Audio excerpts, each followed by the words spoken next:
long time since we haven't vlogged, so I was thinking we're gonna vlog today because we're going to Melbourne, just me and my darling hubby. So just us. It's just us because the kids are at school. So we are now entering Melbourne. So we're just gonna buy some suitcase for the trip. So hopefully we'll find a good bargain.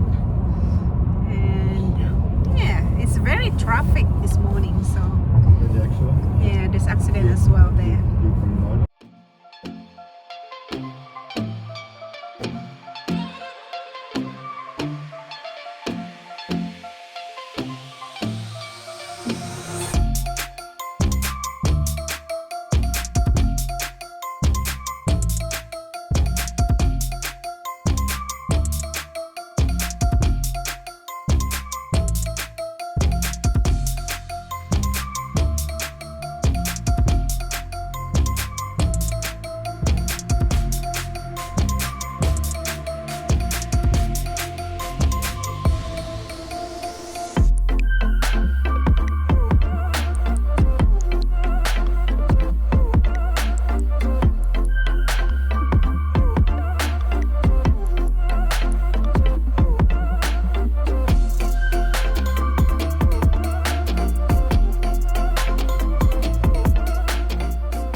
So we are gonna enter to this park.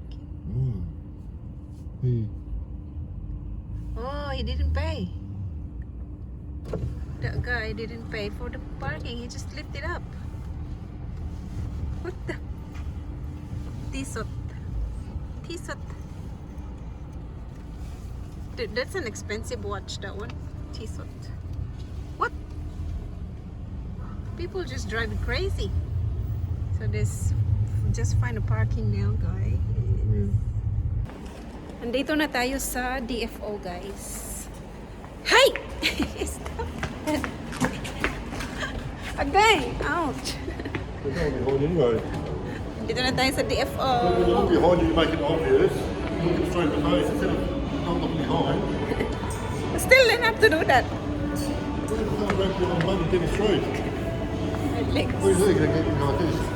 So, andito na tayo. So, first stop, we're gonna go see the Agay my legs, strand bags.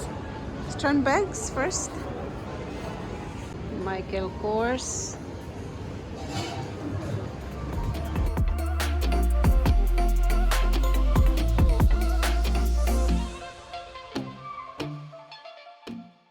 Order lang ako nitong dumplings, guys. Tapos, nag-order din ako ng sabaw. So, I'm just waiting for bill.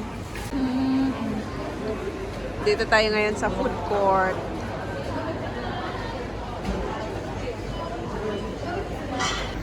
Dito na yung pangalawang order, guys. Wonton soup. Yummers! Kain! Bili lang tayo ng milk tea.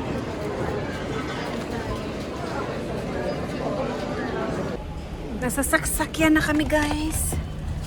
And we bought a suitcase. I bought a suitcase and a bag and shoes, and that's the taro one. Let's go. Next stop. So we're just here at the Harley shop. Look at these bikes. Cool.